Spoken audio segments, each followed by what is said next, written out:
So this is similar to the first one.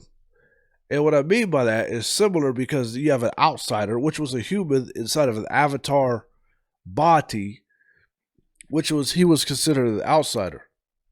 And then he falls in love with Natiri, which was Jake Sully and Natiri. And what you saw was that he had to learn how to become one of the people.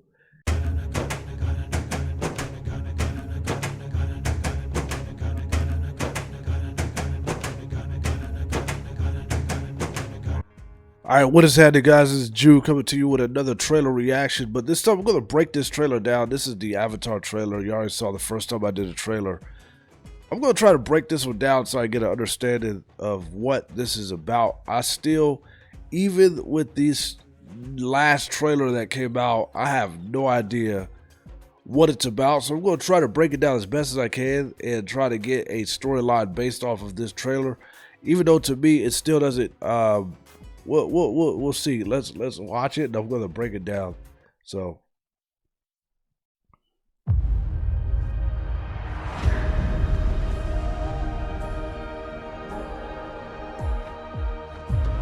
why do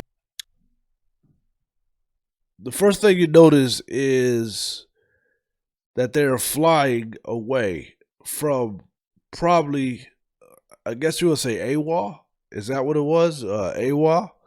Where they were, the big old tree that was in the first one that got pretty much savagely knocked down for some material, some type of rich ore that the humans wanted to take.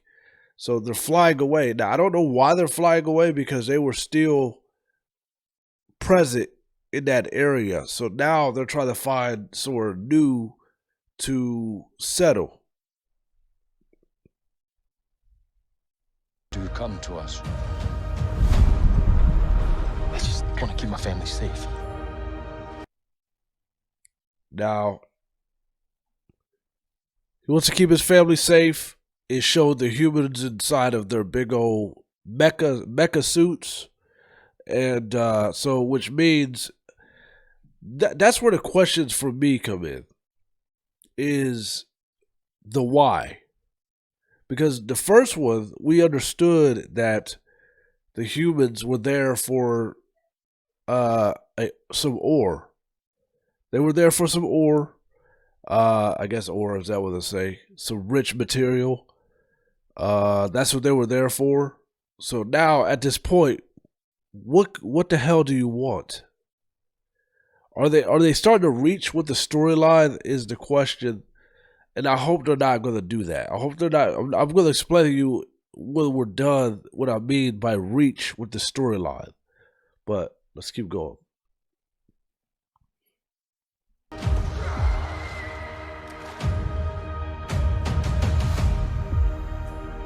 Treat them as our brothers and sisters. Teach them our ways. Keep up, Forest Boy! If you want to live here, you have to ride. So, what I'm seeing in this one is similarities to the first one, but it looks like they're taking it down the generation to the younger generation, which is, I believe, that is his son, and the girl, and you can see that they look slightly different. The people that live within the water are, I'd say, like I want to say aqua, like a slightly more green than blue. And then obviously the Navis from the first one, they're more blue. So this is similar to the first one. And what I mean by that is similar because you have an outsider, which was a human inside of an avatar body, which was he was considered an outsider. And then he falls in love with Natiri, which was Jake Sully and Natiri. And what you saw was that he had to learn how to become one of the people, and he had to ride it was a fly, I forgot what they called him. Jesus. The thing he was flying on. He had to learn to fly. So in this one, what we're seeing is the kids or teenagers, young adults, they have to learn to ride, but they have to learn to ride the sea creatures, which is almost the same difference as flying. Water and sky is almost the same to me. Because those are two different areas of life that humanoid creatures normally don't live on, or live in, or on. We don't live in the air, and we also don't live in the water, like literally. So Let's do it.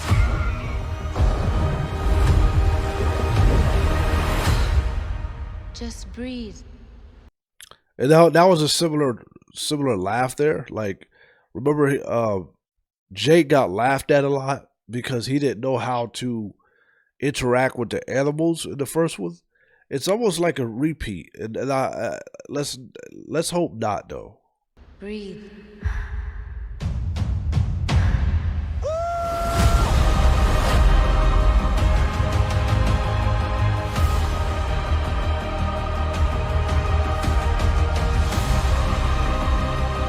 Outcasts, that's all they see.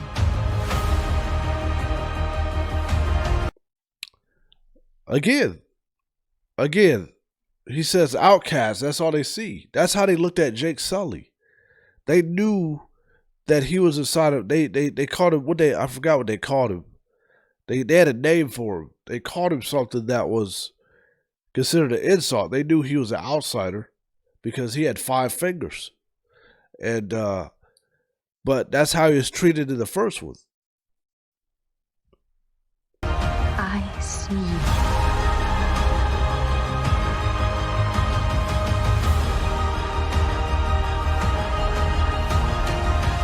I'm a warrior like you. I'm supposed to fight.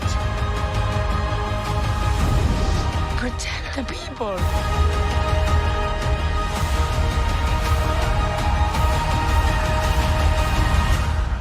Let's get it done.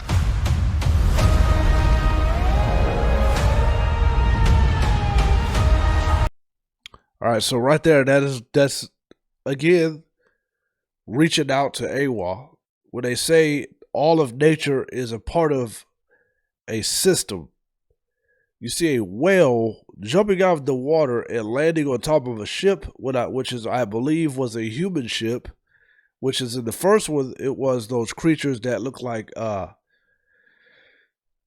some type of giant elephant type creature with horns and all this other stuff. They were, when they called for them and they needed the help, they were rushing through the forest, knocking trees over and attacking the humans. It looks like it's happening all over again, except for this time it's happening in the water. I'm just saying.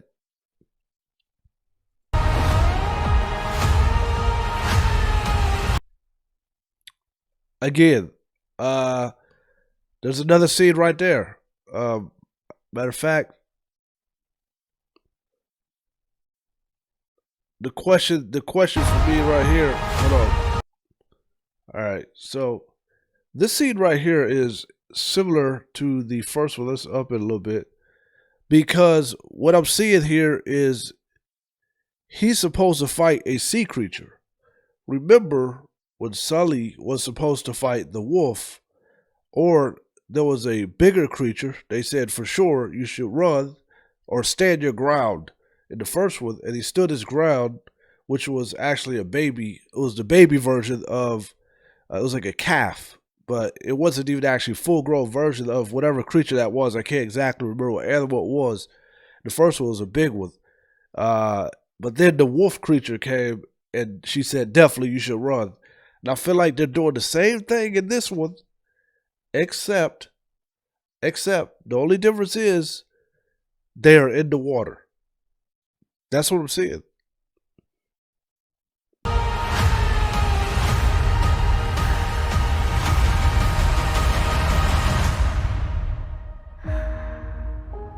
Avatar: The Way of Water. Experience it in 3D.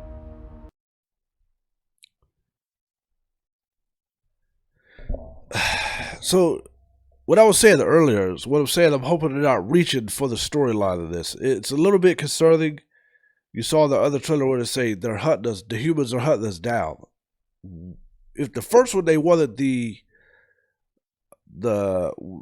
vibranium, what? It's not vibranium. It's not Black Panther. They wanted that material. They wanted that ore. the question in this was, why would you be on Pandora hunting down Navis? Is it because they believe? Is it because they believe that they have access to the source, to the resources? Or are they reaching to this and it's greed and they want to take them, enslave them, and use them? That's what I mean by reaching with the storyline. Or we get to the point where we're forced into action. And when you that can ruin it's slightly a bit troubling. Now, don't get me wrong. The film looks like it's going to be fantastic, as far as the scenery and everything else. But I'm trying to figure out where are they going with this storyline. And then here's the catch. There's 3 and there's 4 that still has to come out after this. Now, I saw a video of James Cameron explaining that when he made the movie, the first one, he was told by the I want to say South Americans, they're like some type of native people that they were saying that he was telling their story without. So he said he put himself under pressure to continue to kind of be a world global type activist, where he's trying to reach inside of the feelings of certain people. So I'm still trying to figure it out, and when I see this trailer, it even, I mean, just like the first one, I mean, back then I was extremely young and I wasn't paying that deep and that much attention to the trailer enough. I just saw something that looked at fire and thought I wanted to watch it. But maybe I'm looking into it too much. I'm trying to figure out, like, you know how you try to get to details, like what is actually happening. What this is gonna be? It's probably gonna be long. It's probably gonna be 3 hours long, and it's probably gonna go through segments of the film. I can see this at the beginning, starting from the backstory, like kind of continuing from what has happened, and then it moves on to them saying we have to leave. We have to find a safe space. We got to find a place to settle.